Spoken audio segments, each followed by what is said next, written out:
Assalamualaikum warahmatullahi wabarakatuh. Kembali lagi dengan saya Tiffany dengan NIM 2355 301201. Nah, di sini saya akan menjelaskan mengenai tugas praktikum minggu ketiga. Yang dimana topik praktikum ini yaitu pengembangan aplikasi Android berupa warming up, view binding, attribute components, resource management, dan navigasi antar activity dengan intent. Nah, tujuan utama dari praktikum ini supaya kita bisa memulai kenal dengan Android Studio, ngerti cara akses dan atur komponen UI pakai VBinding, terus belajar buat ngatur tampilan lewat atribut komponen. Nah, kita juga bakal tahu gimana caranya pakai resource kayak gambar, font, warna, sama string biar aplikasinya itu rapi.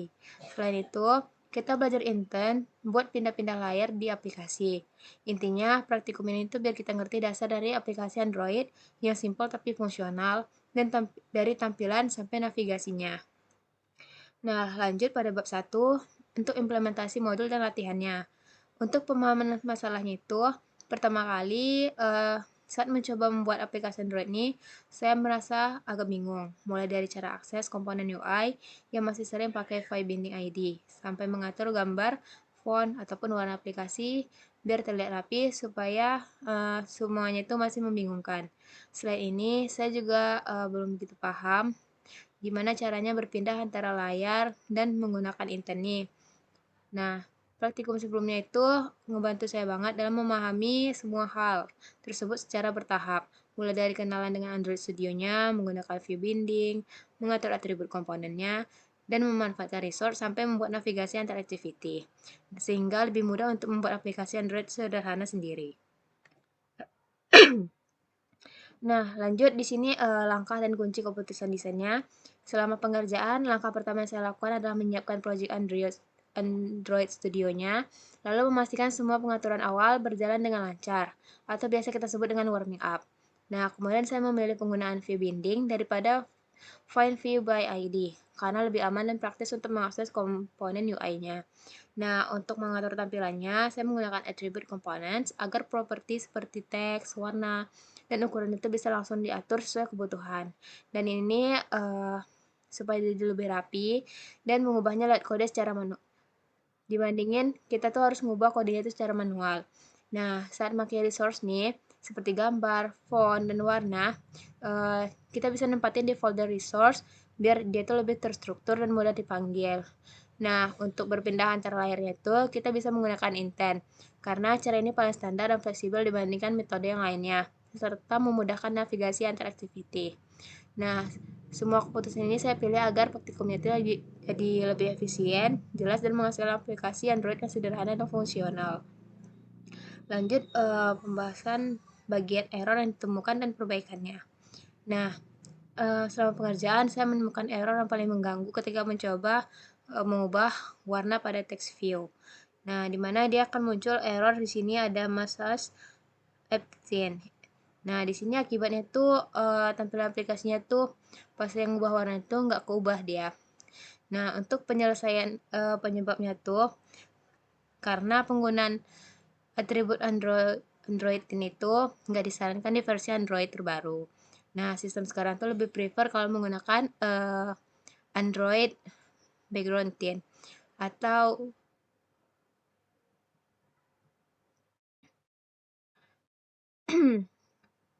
nah, lanjut untuk langkah perbaikan itu.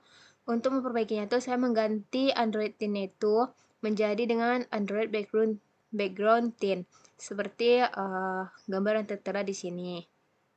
Jadi setelah saya mengubah menjadi background theme, akhirnya warnanya itu terubah. Nah, lanjut ke tantangan dan kesulitannya. Ada sedikit kendala yang menjadi hambatan saat saya mengerjakan tugas. Itu awalnya pas ngerubah warna teks tadi yang pada saat error tadi.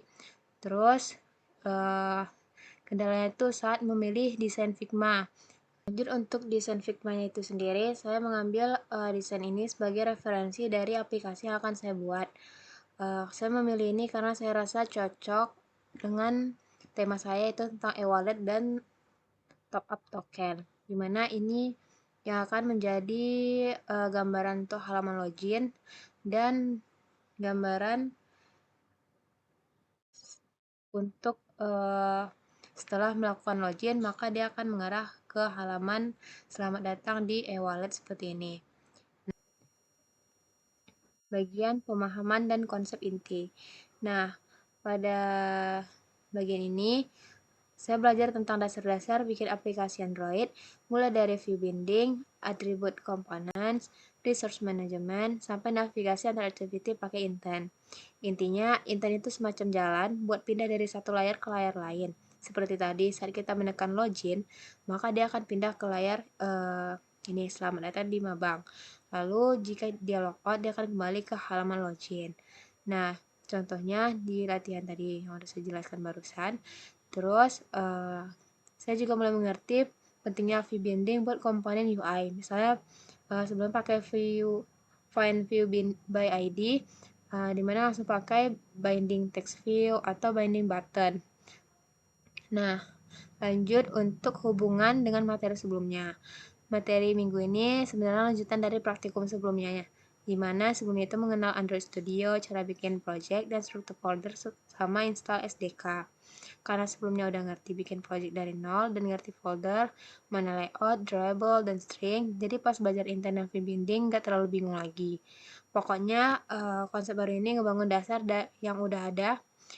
Dulu cuma tahu bikin activity dan taruh komponen. Sekarang udah ada kemajuan, bisa bikin activity, akses komponen lebih rapi, pakai view binding, atur tampilannya pakai attribute components, dan navigasi antara layar pakai intent. Jadi alurnya itu bakal lebih jelas dan aplikasi yang dibuat mulai berfungsi, nggak cuma tampilannya aja. Nah, lanjut untuk pandangan setelah mengerjakan bab 1 dan bab 2, saya merasa praktikum ini cukup menantang, tapi juga seru.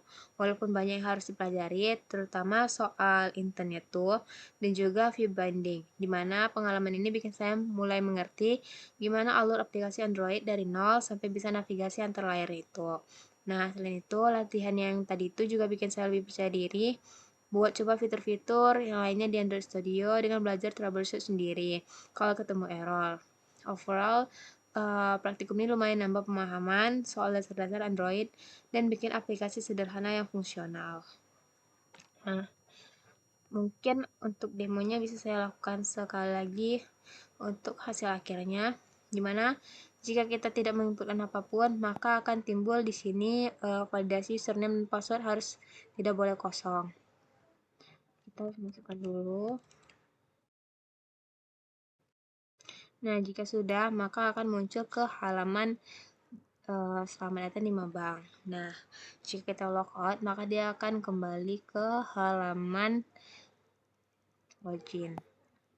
Nah, mungkin sekian aja penjelasan saya mengenai tugas pertemuan 3 ini. Mohon maaf apabila ada kesalahan. Saya akhiri dengan Assalamualaikum warahmatullahi wabarakatuh.